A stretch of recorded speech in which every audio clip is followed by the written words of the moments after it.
मेरे बचपन में मुझे कोई रस न था कि बाजार जाऊं, कि किसी के घर जाऊं, कि किसी के भोज में जाऊं, कि किसी के घर शादी में जाऊं। मेरे घर के लोग स्वभावतः परेशान होते थे। वो मुझे ले जाना चाहते, वो मुझे घसीटते। मैं कहता ठीक है, घसीटते हो तो चलता हूं, लेकिन वहां जाके खड़ा हो जाता। लोग पूछने लगते क्या बात है। फिर घर के लोग मेरे समझ गए कि इसको ले जाना ठीक नहीं, और उल्टी झंझट खड़ी होती। ये वहां खड़ा हो जाता है या बैठ जाता है तो लोग पूछने लगते हैं इसको क्या हो गया, क्या गड़बड़ है। वो मुझे ले जाना छोड़ दिए। पहले मुझे बेचते थे इसी ख्याल से, दयावश, कि बाजार जाए, कुछ सब्जी खरीद लाए, कुछ सामान चाहिए तो ले आए, नहीं तो ये जिंदगी सीखेगा कब और कैसे। मेरी मुसीबत थी कि मैं अगर बाजार जाऊं और उन्होंने कहा मुझसे कि जाओ अजवाइन खरीद लाना, तो मुझे अजवाइन भूल जाए। भेजा अजवाइन खरीदने, खरीद के ले आऊं इलायची, तो वो सिर ठोंक ले कि ठीक। याद करते हुए जाऊं रास्ते भर के अजवाइन अजवाइन अजवाइन। अब कोई आदमी रास्ते मिल गया, उन्होंने कहा कहां जा रहा है, उतने में वो अजवाइन गड़बड़ हो जाए। फिर घर लौट के आना पड़े। धीरे धीरे उन्होंने मुझे भेजना बंद कर दिया, या मुझे लेने सामान भेजे। तो मुझे कोई रस ही नहीं था उस बात में, मैं उस झंझट में पड़ना भी नहीं चाहता था। जैसे वो मुझे भेजेंगे जाओ केले खरीद लाओ, तो मैं जाऊं केले के दुकानदार से पूछूं सबसे कीमती और अच्छा केले कौन से।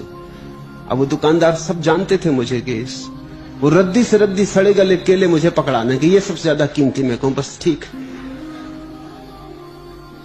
मैं एक दफा केले खरीद के घर लाया।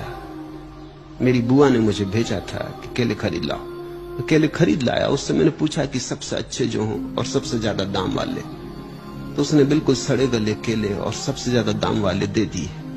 मैं घर लाया तो मेरी बुआ ने सिर पे हाथ मार लिया और कहा कि इनको जाके पड़ोस में एक भिखारन है, उसको दे आओ। ठीक है, मैं गया भिखारन को। भिखारन ने मुझसे बोली फेंक दो कूड़े में, इधर कभी इस तरह की चीज मत लाना। मैंने कहा ठीक है, मैं कूड़े में फेंक आया।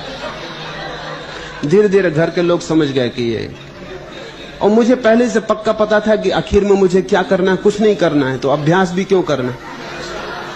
ना करने का अभ्यास कर रहा था। फिर तो ऐसी बात आ गई कि मैं घर में बैठा रहता, मेरी माँ मेरे सामने बैठी और वो कहे यहां कोई दिखाई नहीं पड़ता, किसी को सब्जी लेने भेजना है, और मैं सामने बैठा हूं। वो कहे यहां कोई दिखाई नहीं पड़ता। मैं कहूं दिखाई तो मुझे भी कोई नहीं पड़ रहा।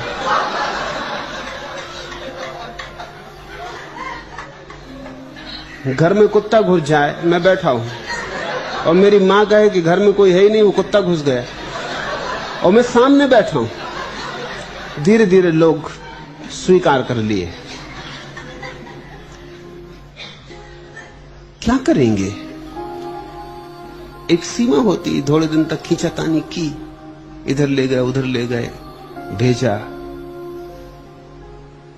एक सीमा होती, तुम संन्यास्त हो गए।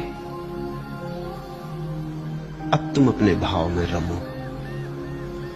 लोग ऐसा कहेंगे वैसा कहेंगे, यहां खींचेंगे वहां खींचेंगे, कोई झगड़ा झांसा भी मत खड़ा करना, और उन्हें समझाने की कोई चेष्टा भी मत करना। तुम्हारे समझाने से वो समझेंगे भी नहीं। जो तुम्हारे भीतर हुआ है तुम उस रस में डूबो, तुम अपनी मस्ती में मस्त रहो। जल्दी ही तुम पाओगे कि जो व्यंग कसते थे वो तुम में उत्सुक होने लगे, जो कल हंसते थे वो भी तुम्हारे पास आके बैठने लगे, जो कल कहते थे तुम्हारा दिमाग खराब हो गया वो भी तुमसे सलाह लेने लगेंगे। वो कहेंगे कि तुम बड़े शांत हो गए, कैसे हुए, क्या हुआ।